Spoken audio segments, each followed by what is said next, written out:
Welcome to the Lakers Central pregame show. Me and Vinay are back together for what seems like, man, it's been what, like a month? It's been a minute since we've been together. It has been a very long time. I don't even. I feel like the last time me and you got on a pregame together was before the Portland series, and Think so? or maybe midway through a Portland series. I know we went on Ricky's podcast, Right. the Late Night Lakers podcast, but it has been a while. But as always, I'm gracious and humble to be part of Lakers Central, and the whole crossover thing you got going. Hey, man, you're always welcome here. You know that. So we're gonna do a little pregame tonight. But before we get into the pregame, I wanted to talk about some of the backpedaling. Some of the media is doing. I mean, they're backpedaling like Dion, man. And Yeah. then some of them are just like digging in deep. I mean, they're just doubling down on their nonsense. So before we went live, we were talking about Bomani, and I I don't know what it is, but like he was one of those people that talked bad about the Lakers. He's one of those people that said that this is going to be one of the tougher playoff runs for the Lakers. There were a lot of people that said this was going to be this was maybe the worst time to have the one seed. There was a lot of that conversation. The Blazers were going to push the Lakers. The Rockets were going to push the Lakers. And now everybody is kind of either walking it back, which I like. Look, some people, I think it was Nate Jones, who said like, Laker fans, like, you're right, like, get your laughs off, you got me. But there's a lot of people that's either walking it back now, saying, well, Portland was injured, they were tired, the Rockets were beat down. Well, like 3 weeks ago, you guys said we weren't even going to make it out the second round. Like, what are we doing here, man? Yeah, it's the thing that I think is most interesting is it's that there's a lot of like chest pounding that was going on all the way up until Yep. the playoffs, and I think that's the part that like a lot of analysts are like not under like not realizing. Like I get the like in reality, because a lot of guys have been saying like, look, we knew that they were never gonna like, we knew that Portland wasn't gonna beat the Lakers. We were just hoping that maybe they take a game or two, make it a series, that sort of thing. And I get that, like I understand if you work in the media, you gotta kind of gas up the 8 seed, so then at least it seems like like so people watch the first round. That was like the general idea. But some of the stuff that, and I'll give a shout out to Original Geo. He's a Laker fan, a big part of Lakers Twitter. He went on like this 40 tweet like receipts rant With yesterday. Bomani. Yeah, and one of the things that he was, a couple of the things that he had in those screenshots were takes from back in July. Okay, so Mm-hmm. you mentioned Nate Jones on Nate the, or I think Jones. it's Jones on the NBA, is what Yeah. and he, I think he's a Blazers fan. I'm not quite sure if he's just like a appreciates Right. basketball, or if he seemed to be really gung ho on the Blazers. But like his tweet was like back in July, like the day that Kawhi agreed to join the Clippers and Yeah. they made the trade for Paul George. So it's like that like I get like the whole like we were picking some team other than the Lakers, but the thing, I don't know if maybe this is just something that people don't realize, or these guys in the media that want to like kind of ignore. But Lakers Twitter exists. Okay, Mhm. like it exists. It's a large contingency. A big part of NBA Twitter is Lakers Twitter. Right. So like when one Laker fan gets asked you, all of them are going to, if you're genuinely wrong. And because you mentioned Bomani, like I don't know what that guy like. I don't listen to Bomani. I've never like been in depth listening to all the content. I know he gives a lot of nuanced discourse, and Right. I think he had that show with Pablo Torre that ended up getting Yep. canceled or whatever. But it was Mm-hmm. it was a good show for the stuff, the clips that I used to get from there. But the only thing I'm going to say about his specific stance or whatever is this: that he's got some weird thing against Braun in regards to like Braun being a leader as it comes to like the Mm-hmm. whole his part of Black Lives Matter and all that sort of stuff. And I'm not here to judge who's doing it correctly and who's not doing it correctly. We discussed this a long time ago.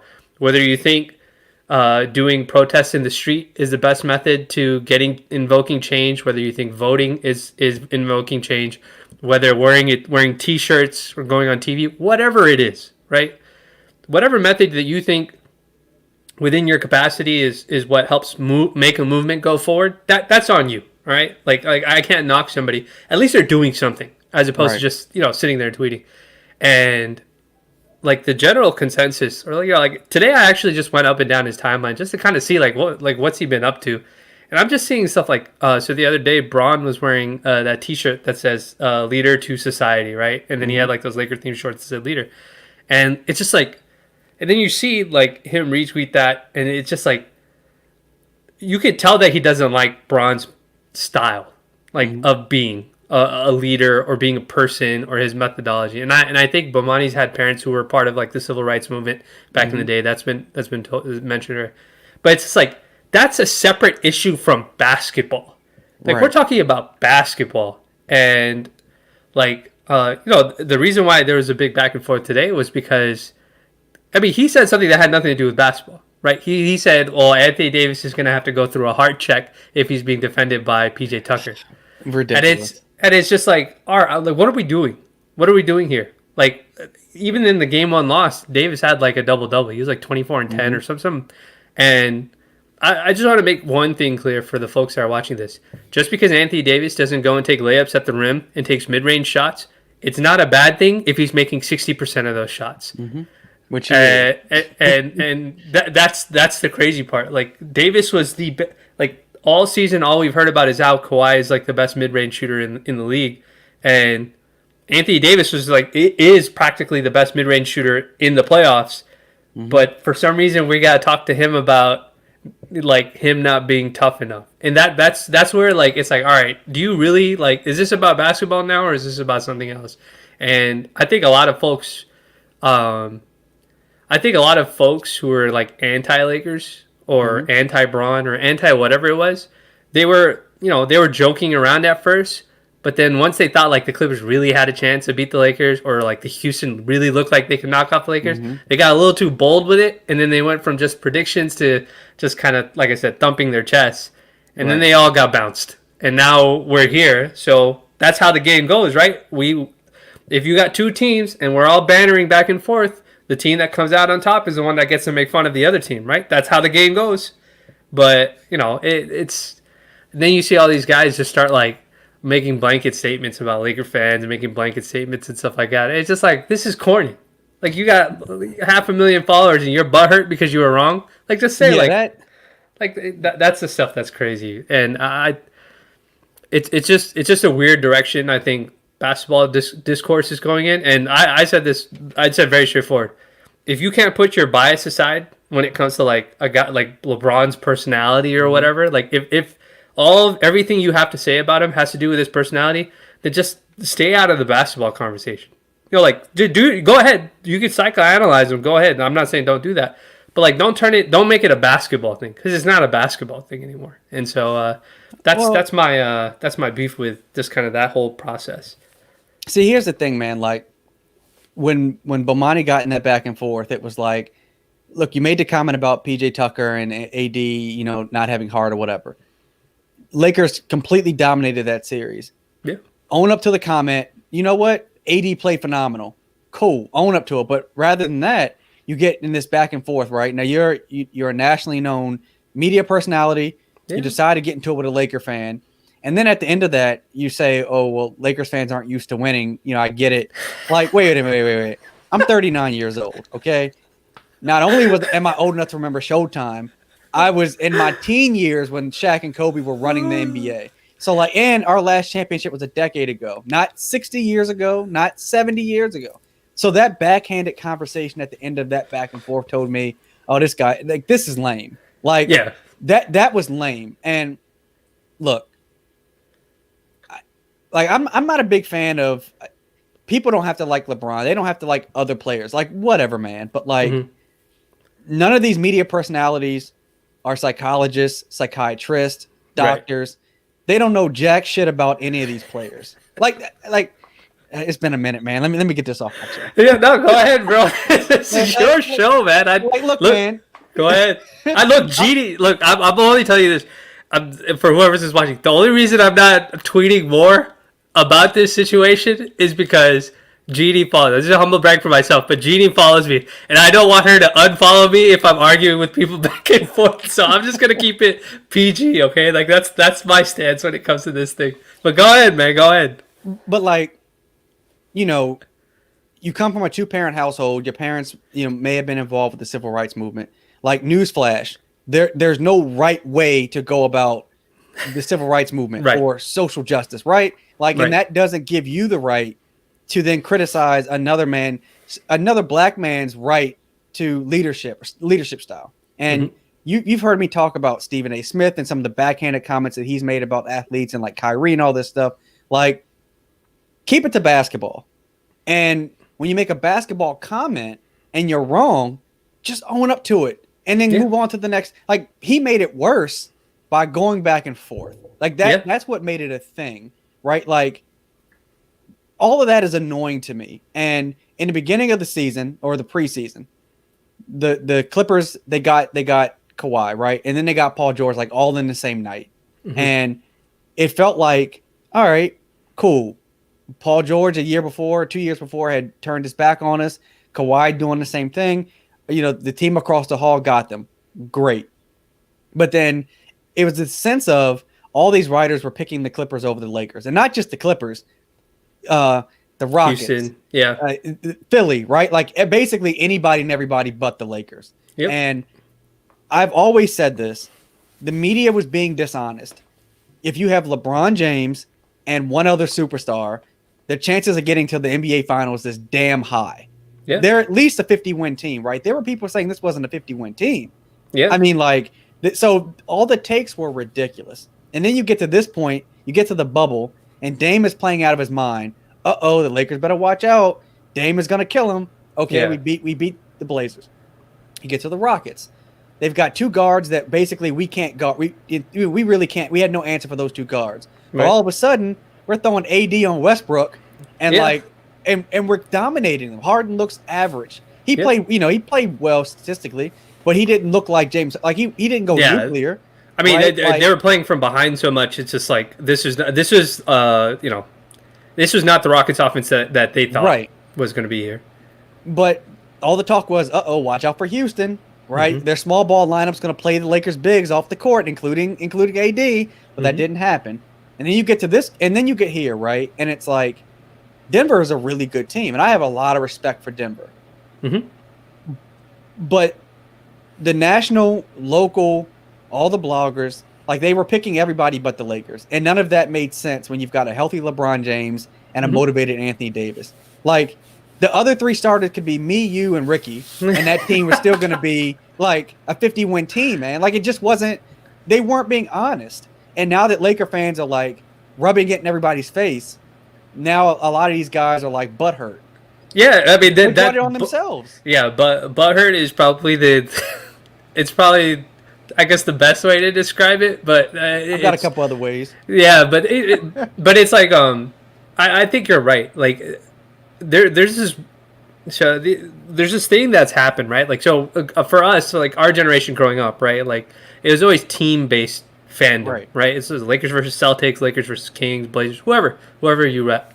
And as the sport has evolved and as fans have become smarter and realized that players can actually be held back by their franchises if the franchises are incompetent, people have gravitated from, okay, I'm not going to be a Cavs fan, I'm going to be a LeBron fan. And, I would say that LeBron's probably like the first guy where I've seen people fully commit to wherever this guy goes, I'm going to play for, right? Root for, whether it's Cleveland, Miami, LA, wherever he goes.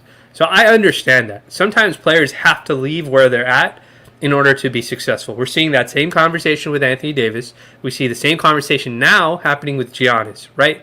And that doesn't mean that the player is not somewhat responsible for the lack of success.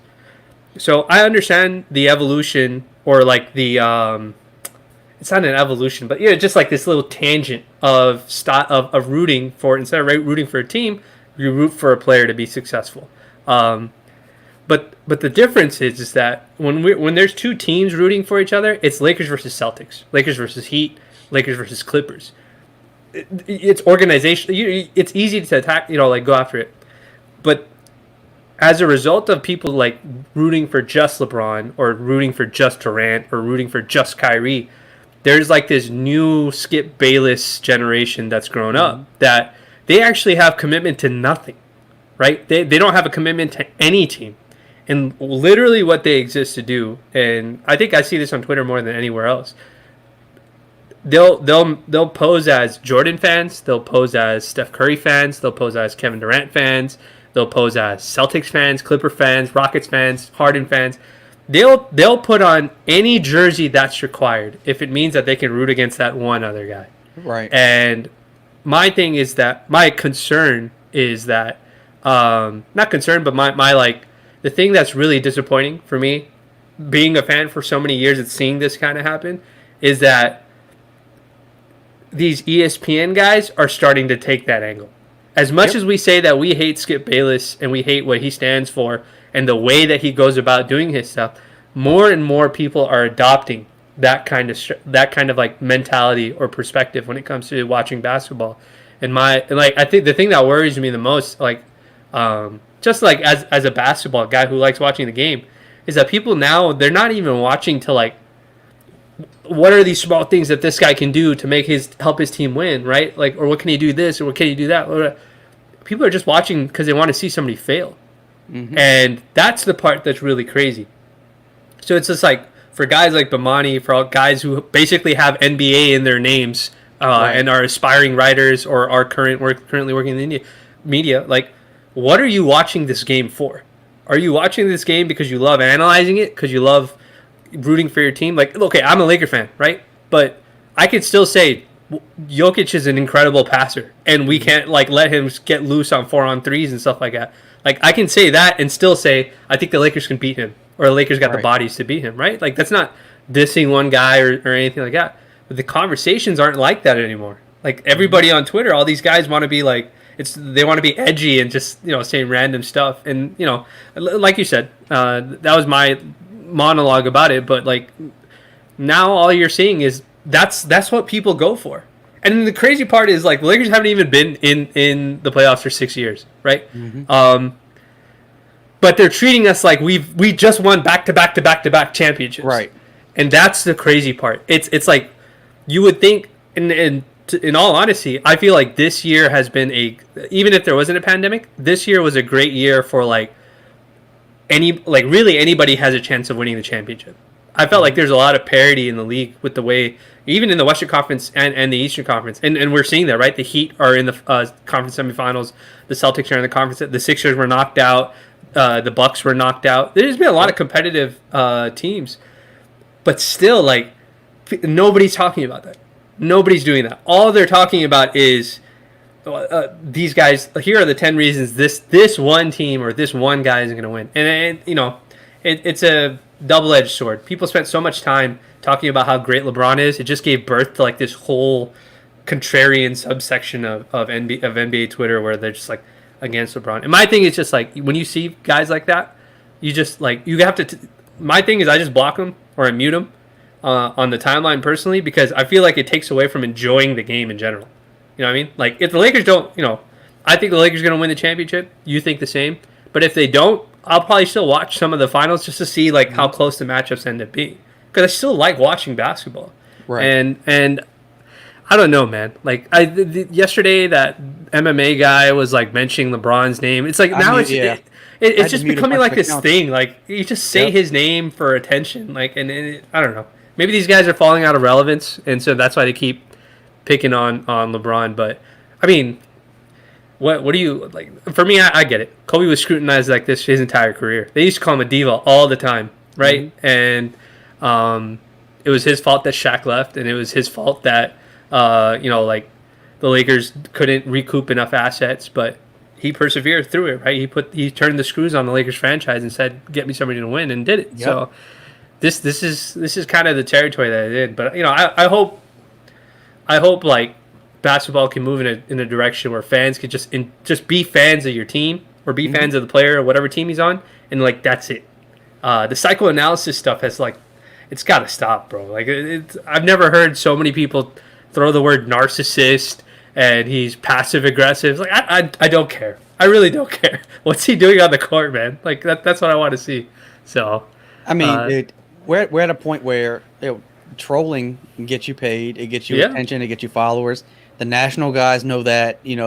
Some dude in his basement of his mother's house, he knows that too. Like all of it is like a troll game at this point. And it'd be nice if people would just admit, like, let's just talk about basketball, right? Yeah. Like everything doesn't need to be like this big joke all the time.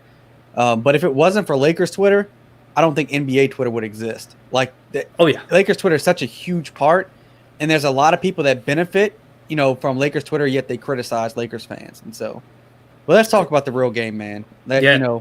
So Lakers were really in control of most of that game one. And I want to start with Dwight, man, because I was watching that game, and so I put my phone down when I watch the games. I don't get on social media.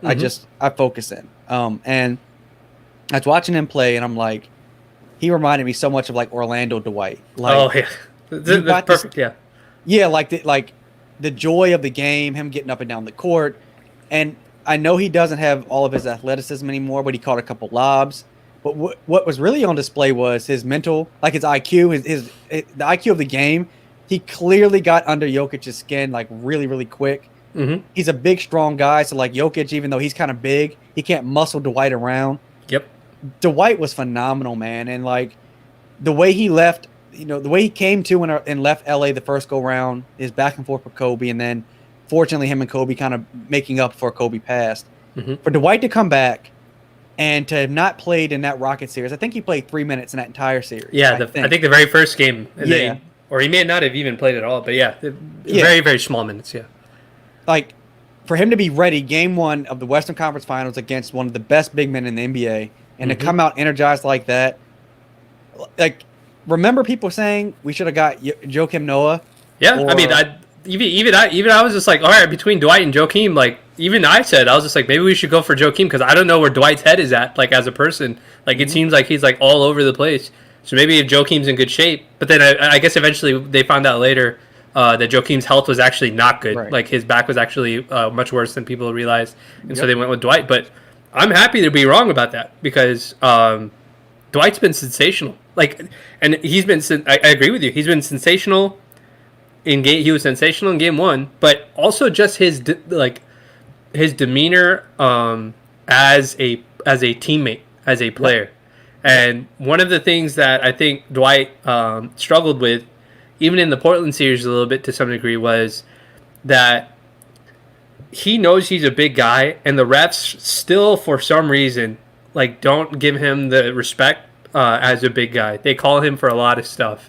And whether, I know some of the stuff he probably initiates, but, like, I've never seen a guy like, he's the only guy I've seen where he, like, comes down in 2 consecutive series, gives a regular ass screen to his teammates, and gets called for offensive fouls. I'll be like, I know that this isn't getting called anywhere else, but whatever it is, his reputation, stuff like that.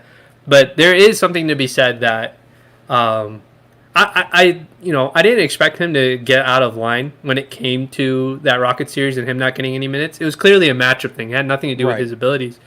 But I think that him being prepared, that was the thing. He was playing like there was no rust and to his game. And then the other thing that I really appreciated about the way he played was he I don't know if you noticed it, but his body language seemed like he was having fun. Like the game one during that third quarter where they kind of blew the game open, it genuinely seemed like Dwight was having fun playing basketball. When Rondo threw that lob off that misdirection play where he got it like behind Jokic, or I think he got it behind Plumlee, and he dunked it, and he just kind of yelled out. I was like, at that moment, I was just like, wow, like it seems like he's having fun, Rondo's having fun, and like that kind of energy is like infectious to the rest of the team. And I think like mentally that's good for a guy like him, because he seems like a very like I don't want to say emotional guy, but he seems like he's like that kind of stuff can affect him, his mood and stuff like that. And big men in basketball, that's the thing. You got to keep them happy. You got to give them lobs. You got to give them touches. That's how you keep them involved. And I don't know if he's going to get Jokic in foul trouble the way that he did in game one today. I think Jokic is going to do a better job trying to avoid that sort of stuff. I wouldn't be surprised actually if Dwight gets in foul trouble if some of those 50-50 calls go against him, just because Jokic probably should have fouled out like midway through the third quarter yesterday, but the refs. Yep, they swallowed their whistles, man. The refs were doing their best. Like even on the broadcast, they're like, all right, yeah, it's pretty clear they don't want to give him his 5th and 6th foul. But as long as Dwight plays his game with the physicality that he does, and he doesn't cross that line, that Patrick Beverly being obnoxious line. Mm-hmm. As long as he doesn't do that, I think he's fine. And I think you have LeBron and Rondo and all these guys, like they're they keep them all level headed and stuff like that. So it's I'm just glad to see that, man. I'm glad to see that. One thing that you and I have talked about is a hallmark of a good coach is one that's willing to make adjustments, and not only make adjustments, but that a hallmark of a good team is one that is willing to adjust with what the coach wants and doesn't take it personally. And the fact that last series they like pretty much completely benched JaVale after game 3, and then in this game, like we've talked about Dwight a lot, but it's a lot of props to JaVale. JaVale's now getting he only got one shift, right? He didn't get a second shift until the game was a blowout. Dwight started the second half. Yeah, he started the second half. So it's props to Vogel for making that change, seeing his energy. Props to Dwight for being excellent in that spot, and then props to JaVale, man. Like I'm sure he still wants to play after next year. He wants to play after this year. These guys still want to keep playing basketball until their legs fall off. So all I can say is I'm very, very proud of the guys and just kind of how they've all sort of bought into the process. So I think it'll be more important today because I think Denver's going to try and run a zone because they've seen all these teams have probably seen how Miami and the Celtics are using zone, and I don't think Denver likes to run zone, but I think they're going to try to because I don't even remember how many lobs that they caught yesterday. I felt like, or the game 1, I felt like they caught like 4, 5, 6 lobs. I was going to say at least 4, yeah. Yeah, and that's like a emotionally like demoralizing thing to play good defense and then somebody just catches a lob on the backside. Yep. So I think they're going to try and take all the interior stuff away, but will they be able to? I don't know. I mean, look, man, every game is a big game when you're in the playoffs, and I want to see the Lakers go up 2-0, right? Like Denver could certainly come out and play really well this game, but the Lakers need to take care of business. Denver has in their back pocket that we've been down 3-1 twice, and we've come back. Now, look, you don't want to mess around. Like at some point, that luck runs out. You know what I'm saying? But they've got that in their back that no matter how much we get down, we can fight back. And they fought back in the fourth quarter of game 1. Now the Lakers had already had control and probably given up a little bit anyway, but it's important for the Lakers to get this game too. And I think Denver's going to try a couple different things. I'm sure they're talking to Jokic about, all right, watch those ticky-tack fouls, stay composed. But Jokic hasn't, he hasn't faced a team in the playoffs that have this rotation of bigs. And not only that, man, but, we talk about him going up against AD, Dwight, and JaVale. But then you've got when the Lakers want to go with Markieff and LeBron at the 4 and 5, they can throw so many different looks at Jokic. And LeBron has had luck, had good luck guarding Jokic, and last year he guarded him well in the regular season. So the Lakers need to take care of business. I think if I had to make a prediction, I think Denver tries to come out real aggressive in game 2. Like they're gonna be real crispy with their rotations and their passes. They're gonna come out shooting sharp. I wouldn't be surprised if the Lakers were down a little early at the end of the first quarter because just because Denver's they're approaching it very seriously. Right. But I think the story of pretty much the entire playoffs, whether it's Dame, whether it's Harden, whether it's Jokic, is that this is a 48-minute game. We're going to make you play for every minute that you're on the court. And in the second half, I think Vogel's really smart. I think he's putting his more physical defensive guys in the second half and shortening those rotations because he wants them to wear these guys down. This game, like basketball, is not a one-on-one, I'm going to lock you down for a 48-minute game. It's always a team effort. And frankly, because the Lakers have been successful at doing that, Bron and AD aren't even they're playing 3 quarters of basketball. That's the crazy part. The Lakers defense has been so good as a collective unit that Bron and AD through 11 games of this season or playoffs, they're not even playing 3 quarters worth of basketball. That's crazy. I me and you talk the entire time.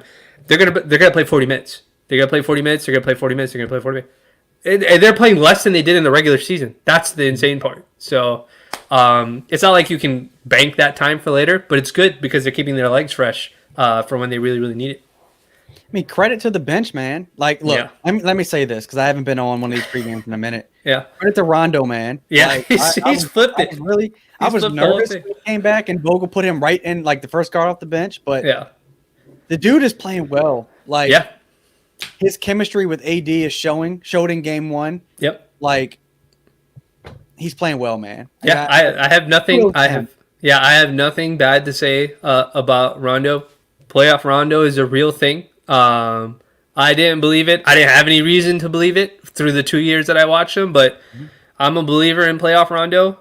All of the passes that he was missing, like he was throwing it too late or throwing like a weird angle, so like KCP would have to catch it. Yep. Those passes have all been sharp.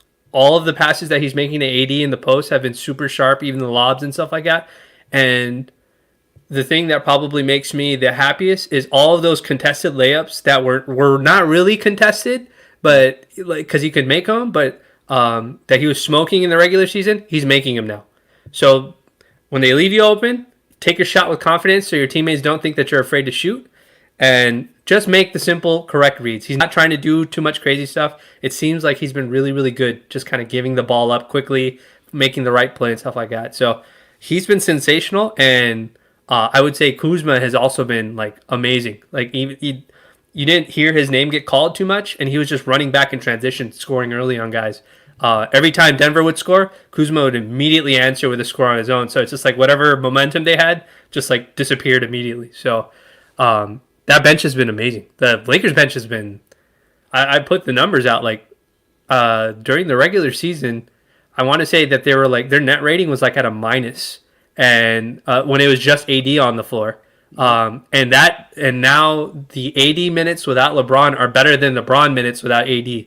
When during the regular season, Bron was keeping the offense, Bron was keeping the team afloat without AD, and AD was just tanking. So whether it's Rondo, whether it was Kuzma's ankle, whether it was Caruso still kind of figuring things out, they've corrected whatever those issues have been through these playoffs, and we've got 2 series worth of quality basketball that we've been able to see that. So I hope they just continue doing what they're doing, because it seems like props to Vogel, Kidd, and Hollins, and everybody else, man. Their scouting has been amazing. They've been great in scouting out everybody's actions. Look, man, Kuzma has played within himself, and I think that's big. I think Kuzma oftentimes tries to be more than what he is at this stage in his career. Mm-hmm. And so far in the playoffs, I think he's played within himself. I think Markieff, you and I did a podcast back in January, I think it was, on wings they should target, bigs they should target, or whatever. Yeah. Markieff has been amazing. When they went to that small ball lineup for the against the Rockets, he was great. Game 1, he hit 3 3-pointers, and he was great. I mean, he's a physical guy, so like you can't just muscle him around. Mm-hmm. He's been great, and he helps Kuzma. We both know this. He slots Kuzma kind of in his rightful playing position. Yep. And now I'm talking like I'm talking to one of my friends off the podcast. But man, I'm just so pleased with how these guys are playing. KCP, the top Lakers Twitter bullied this man for what, 3 years? 3 years, man, and he is like. He's playing so well. Like I just remember all the ankle biter jokes. The $20 million, 1 year deal he got and all that. Like he's another person. Like his confidence seems to be there. Yeah, it feels like all these bench guys, all these role players, their confidence is there now. Yeah, and I think that's a testament to both the leaders on this team, Bron and AD. And probably Rondo to some degree, since a lot of emphasis seems to be placed on that. Even guys like Jared Dudley, like he's getting like no minutes or getting super garbage time minutes, but every single time they talk about who's been in sync with the locker room, who's keeping it all together. Every time it's always Dudley that's getting mentioned, and that's the crazy part that like a lot of folks have talked about, like how he's just like an empty body, just kind of sitting there, but. In such a unique situation where, up until maybe a couple of weeks ago, it was just you and your teammates and your coaches. You didn't even have family there. Like, guys like Dudley are invaluable because they kind of just keep you, like, involved. And it's no different than, like, real life. Like, how often how often can we go days upon days without like talking to our friends? Right. Like how Right. how often can we go and doing stuff like that? And for all intents and purposes, many of these guys are just coworkers. But it's guys like Dudley and it's guys like Vogel and other guys that make it seem like family. And I think Braun has been there's been a lot of writing about how like Braun's been very inclusive of everybody when it comes to stuff. So, I mean, look, all year we were saying that chemistry is important. Having that symbiotic kind of organic chemistry is important with the team. And everybody told us chemistry doesn't, what is chemistry? Chemistry doesn't matter. Look at this list of roster and look at the talent from these skilled players. And at the end, the only thing I can point to is exactly what you see with the Clippers is the very first thing that they said as to why they failed is we didn't build enough chemistry. We didn't build enough rapport as teammates. And that's it. That's it. Like you can't, I keep saying the basketball gods are always watching.